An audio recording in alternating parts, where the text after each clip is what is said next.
Hi friends, అందరికీ నమస్కారం.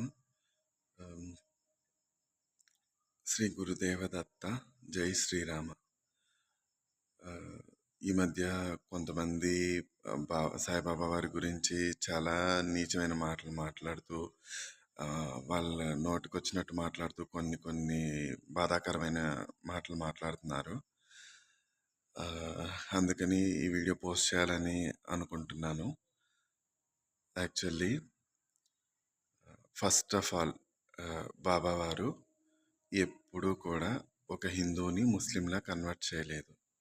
ఒక ముస్లింని హిందువులా కన్వర్ట్ చేయలేదు. ఎవ్వరు హిందువైనా ముస్లిం అయినా వేరే మతం వ్యక్తి అయినా కష్టంలోనో లేదంటే బాధలోనో ఉండి ఏ కులం వ్యక్తి అయినా సరే, కులం మతం జాతి దేనితో సంబంధం లేకుండా ఏ వ్యక్తి అయినా సరే తన సలహా కోరి తన సహాయం కోరి ఎవ్వరు వచ్చినా సరే బాబా వారికి తక్షణమే సహాయం చేశారు. ఒక ఉత్తమ గురువుకుండే ప్రథమ లక్షణం ఇది. వారు యోగీశ్వరులకే పరమ యోగీశ్వరుడు, రాజాదిరాజ యోగిరాజ పరబ్రహ్మ సచ్చిదానంద సద్గురువు వారు. చాలా నీచమైన మాటలు మాట్లాడుతున్నారు, అన్ని వక్రీకరించి మాట్లాడుతున్నారు. ఫస్ట్ ఇంకొక ఇంపార్టెంట్ విషయం, మనుషులు చేసే పనులకి, దేవుడు చేసే పనులకి, సత్పురుషులు చేసే పనులకి, గురువులు చేసే పనులకి చాలా తేడా ఉంటుంది. మా దేవుళ్ళు, యోగులు, గురువులు చేసే పనుల్ని మానవ దృష్టికోణంతో చూడొద్దు. బాబావారు రోహిల్లా విషయంలో కొన్ని బూతులు మాట్లాడారని, అరిశారని ఒక మాట మాట్లాడుతున్నారు ఒక వ్యక్తి. ఒక్కసారి మీరు కాళీమాత స్వరూపాన్ని చూడండి. మాత భయంకరమైన చింతనిప్పుల్లాంటి కళ్ళతో నోరంతా తెరిచి గట్టి బిగ్గరగా అరుస్తున్నట్టు నోరు తెరిచి కోరలతో ఉంటారు కాళీమాత.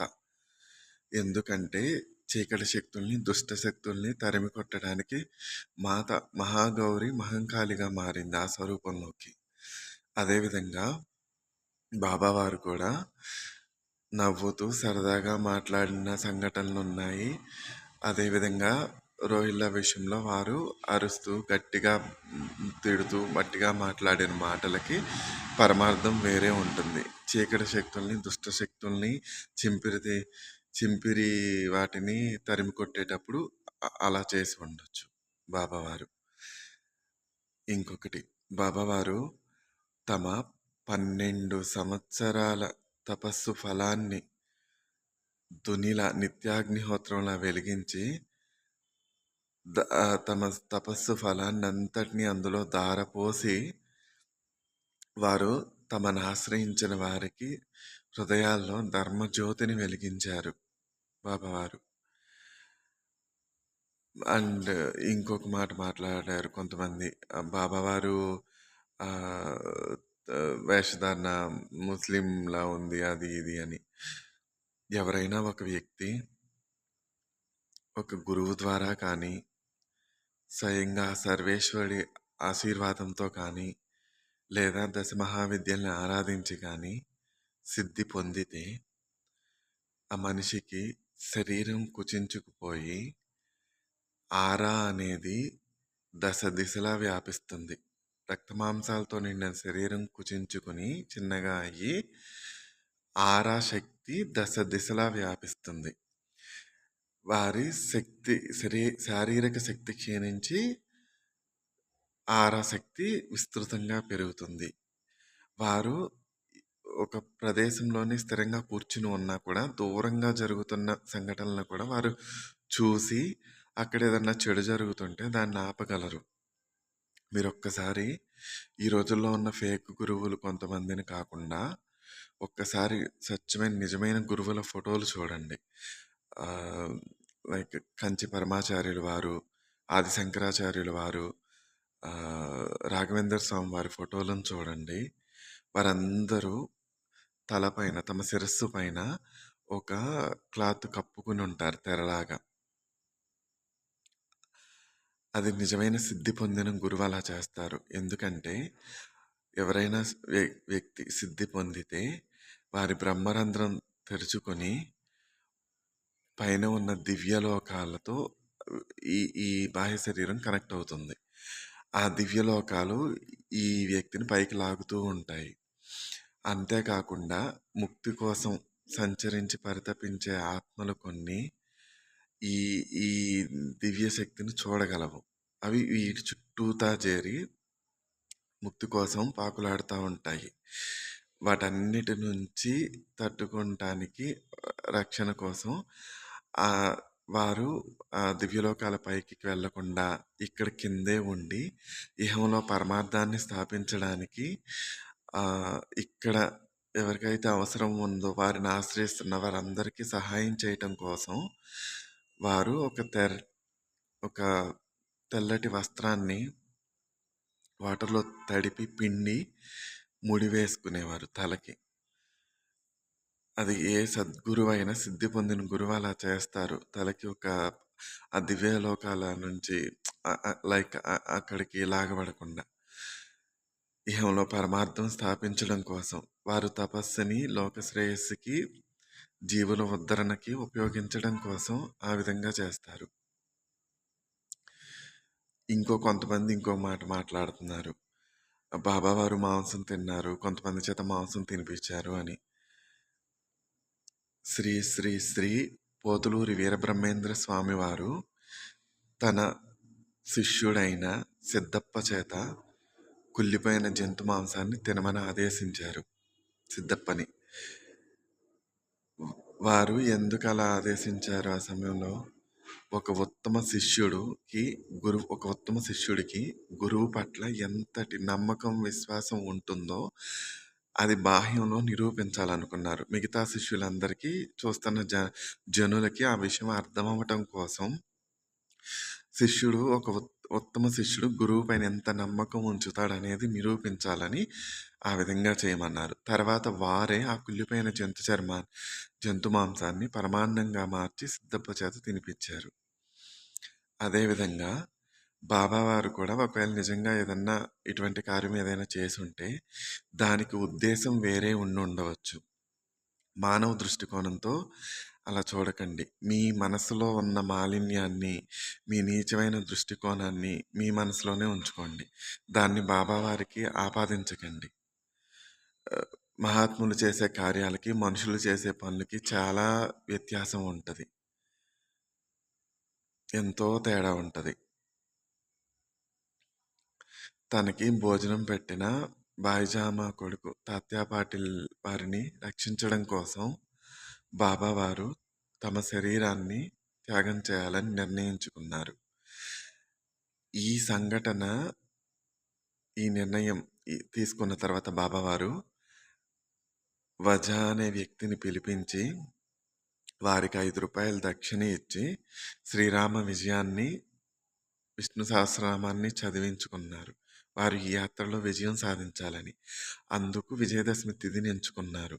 మీరు చూడండి, ఎవరైనా కొత్త వాహనం కానీ కారు కానీ ఏదన్నా కొనుక్కుంటే విజయదశమి రోజు కొనుక్కోమని చెప్తారు, వాళ్ళకి విజయం లభించాలని. బాబావారు ఈ శరీర త్యాగం అనే యాత్రలో విజయం సాధించి తాత్యా పాటిల్ ప్రాణం కాపాడటం కోసం విజయదశమి తిథిని ఎంచుకున్నారు. వారు అదే విధంగా చేసి రక్తమాంసాలతో నిండిన ఈ శరీరాన్ని వదిలి తాత్యా పాటిల్ ప్రాణాన్ని నిలిపారు. అంటే తన భోజనం పెట్టిన ఒక స్త్రీ బిడ్డని కాపాడటం కోసం వారు ఈ విధంగా చేశారు. వారు ఈ విధంగా తమ శరీరాన్ని వదిలిన తర్వాత కూడా సర్వేశ్వరుడి సాక్షిగా 11 ప్రమాణాలు చేశారు, వాగ్దానాలు. ఎవరైనా సరే ద్వారకామాయిలో అడుగుపెట్టి నా సహాయం కానీ నా సలహా కానీ కోరితే వారికి తక్షణమే నా సహాయం అందించగలను. ఇది ఇప్పటికి ఎన్ని సంవత్సరాల తర్వాత కూడా బాబా వారు నెరవేరుస్తూనే ఉన్నారు. వారు తమ శరీరాన్ని వదిలినప్పటికీ కాంతి శరీరంతో ఈ భూమిపైన ఇహంలో ఇక్కడే ఉన్నారు. ఉండి వారి సర్వ కార్యాలను నిర్వహిస్తూనే ఉన్నారు. వారు తమ భక్తుల శ్రేయస్సు కోసం, రక్షణ కోసం అనుక్షణం వారు సజీవంగా కాంతి శరీరంతో ఉండి సప్త సముద్రాల అవతల ఉన్న వారినైనా సరే వారు రక్షిస్తూనే ఉన్నారు. సాయి అని పిలిస్తే ఓయి అని పలుకుతున్నారు. ఈనాటికి 2001 మే నెల నాకు కరోనా వ్యాధి వచ్చింది.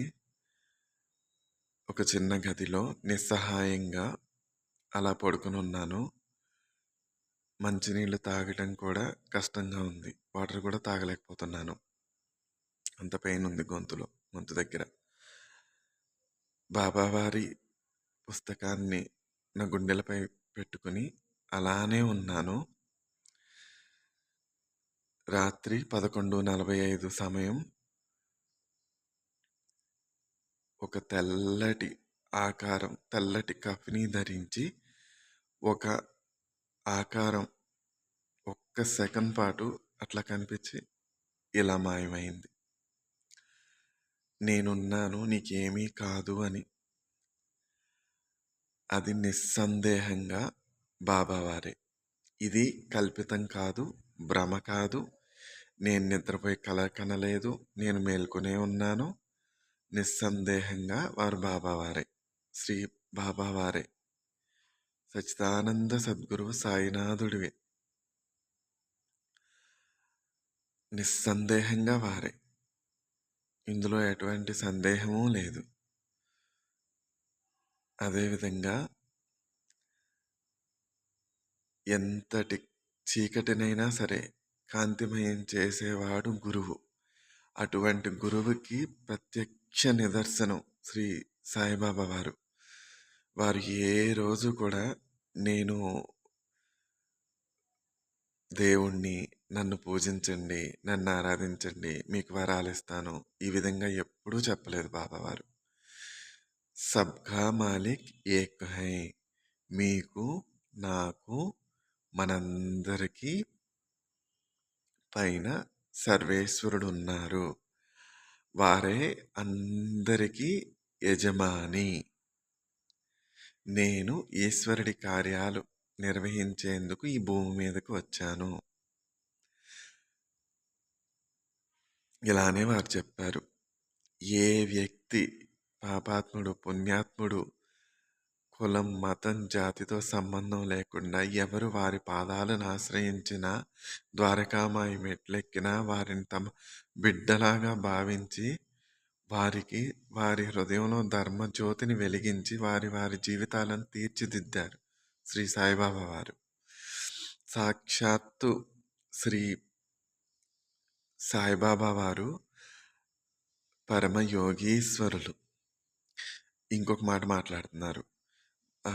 హిందూ దేవీ దేవతల ఫోటోలు బాబావారి పాదాల దగ్గర పెట్టి హిందూ దేవతలను అవమానిస్తున్నారు అని. సాక్షాత్తు వేదమే చెప్పింది. గురు బ్రహ్మ, గురు విష్ణు, గురుదేవో మహేశ్వర. గురు సాక్షాత్ పరబ్రహ్మ, తస్మై శ్రీ గురువే నమః.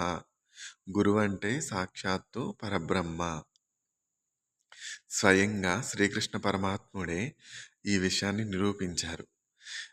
తానే స్వయంగా దేవుడైనప్పటికీ సాందీప మహర్షి ఆశ్రమంలో శిష్యరికం చేస్తున్నప్పుడు సాందీప మహర్షి కాళ్ళు నొక్కి వారిని సేవించి వారికి సపర్యలు చేసి అడవికి వెళ్ళి కట్టెలు కొట్టుకొచ్చి భోజనాన్ని సిద్ధం చేసి సాక్షాత్తు శ్రీకృష్ణ పరమాత్మ వారే గురుసేవ చేశారు. గురువు అంటే ఒక మహత్వం. గురువు ఎంతటి చీకటినైనా కాంతితో నింపగలవాడు గురువు, సద్గురువు. సీతారాములు ఇద్దరు దేవతలు, వారే దేవీ దేవుళ్ళు అయినప్పటికీ వారు విశ్వామిత్ర మహర్షికి, వశిష్ఠ మహర్షికి ప్రణామాలు చేశారు. ఎందుకంటే గురువు అంటే సాక్షాత్తు పరబ్రహ్మ కాబట్టి. ఈ కారణం చేత వారు లోకంలో ఇంకొకసారి నిరూపించారు గురువు అంటే సాక్షాత్తు పరబ్రహ్మ అని. గురువు త్రిమూర్తి స్వరూపం. సద్గురువు స్వచ్ఛమైన, పరిశుద్ధమైన, పరమ పవిత్రమైన గురువు శ్రీ సాయిబాబా వారు. రాజాధిరాజ, యోగిరాజ, పరబ్రహ్మ, సచ్చిదానంద సద్గురువు వారు. అలాంటి బాబావారి గురించి నీచమైన మాటలు మాట్లాడుతూ, సాయి సచ్చరితను వక్రీకరిస్తూ, మీ మనసులో ఉన్న మాలిన్యాన్ని, మీ మనసులో ఉన్న నీచమైన ఆలోచనల్ని, మీ నీచమైన దృష్టికోణాన్ని బాబావారికి ఆపాదించకండి. మీ నీచత్వాన్ని మడిచి మీ జేబులోనే పెట్టుకోండి. అరిచేతిని అడ్డు పెట్టినంత మాత్రాన సూర్యనారాయణుడి ప్రకాశం తగ్గదు. 1000 రెట్లు శక్తితో వెలుగుతారు. బాబావారికి మీ మనసులో ఉన్న కలంకాన్ని బాబావారికి ఆపాదించకండి. జై శ్రీరామ్.